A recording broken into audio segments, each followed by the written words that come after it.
নমস্কার, দেখছেন কলকাতা টিভি। আপনাদের সঙ্গে রয়েছি আমি ঋষিকেশ। সম্প্রতি রাষ্ট্রপতি দ্রৌপদী মুর্মু তিনি ট্রেনে করে ভুবনেশ্বর থেকে ব্রহ্মপুর গেলেন। 170 কিলোমিটার এই ট্রেন সফর।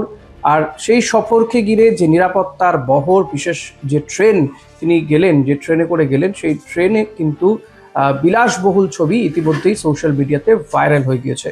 মহারাজা এক্সপ্রেস নামের এই ট্রেনে কি নেই? ডাইনিং রুম থেকে শুরু করে স্পেশাল বেডরুম এবং স্পেশাল নিরাপত্তা বন্দোবস্ত তো থাকবে। রাষ্ট্রপতি বলে কথা, দেশের প্রথম রাষ্ট্রপতি রাজেন্দ্র প্রসাদ থেকে শুরু করে বর্তমান রাষ্ট্রপতি দ্রৌপদী মুর্মু যে যখনই এই রেল সফর করেছেন, তখনই তাদের জন্য এই বিশেষ নিরাপত্তা ব্যবস্থা ছিল।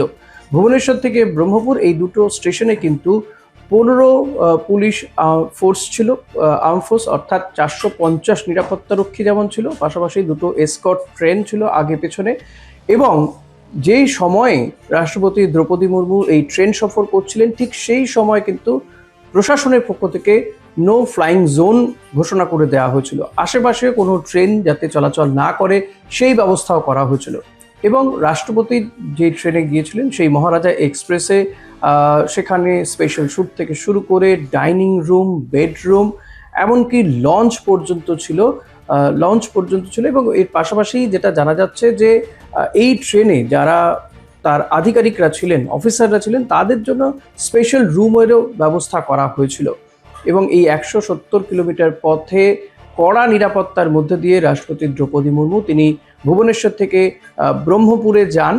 তার এই সফরকে ঘিরে এবং তার যে ডাইনিং রুম বা বিভিন্ন ক্ষেত্রে যে সমস্ত যে আর যা রুম রয়েছে, যে লঞ্চ রয়েছে, যে বেডরুম রয়েছে, এই ছবিগুলো কিন্তু সোশ্যাল মিডিয়াতে ভাইরাল হয়ে গিয়েছে। এবং রাষ্ট্রপতি যখনই ট্রেন সফর করেছেন, সাধারণত রাষ্ট্রপতি ট্রেন সফর করেন না, কিন্তু যখনই ট্রেন সফরে গিয়েছেন তখনই কিন্তু এরকম নিরাপত্তা ব্যবস্থা থাকে। আর তাদের জন্য এই মহারাজা এক্সপ্রেসের মতন ট্রেনের ব্যবস্থায় থাকে, যা যে কোনো সাধারণ মানুষের কাছে কিন্তু মানে এই ছবি যদি তাদের নজরে আসে, চক্ষু চানাবড়া হওয়ার জোগাড়। কিন্তু যেহেতু রাষ্ট্রপতি, তাই তার জন্য এই কড়া নিরাপত্তা ব্যবস্থা এবং তার জন্য এই এলাহি আয়োজন থেকেই থাকে। এই ভিডিও এই পর্যন্তই।